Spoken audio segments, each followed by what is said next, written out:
Во услови кога Европа се затвора поради омикрон сојот на коронавирус, кој пристигна на Балканот, но и во соседството, македонските здравствени власти не размислуваат за воведување на нови антиковид мерки за време на новогодишните и божикните празници, како што тоа го прават европските земји.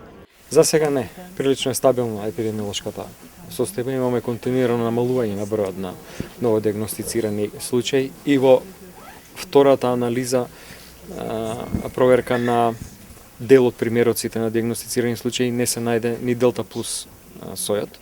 Така да во таа смисла сметам дека нема потреба од никаква рестрикција.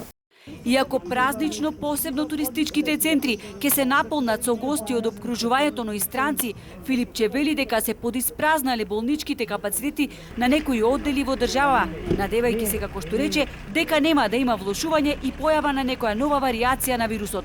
Тој единствено упати да нема групирање, да се почитуваат пропишаните протоколи, носење маска, држење дистанца.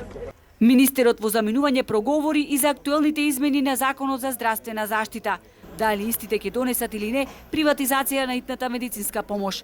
Станува збор за законско регулирање на тоа што веќе се случува. Возилата за итна медицинска помош од приватните здравствени установи едноставно да се стават во законска рамка. Целокупниот друг систем останува ист. Итната помош останува во јавното здравство, уверува Филипче. Ки имаат екстра можности лекарите специјалисти да работат не само во својата установа, на секаде низ државата, да се дисперзираат различни специјалности, да може лекарите и со нив сестрите како дел од тимовите дополнително да заработат.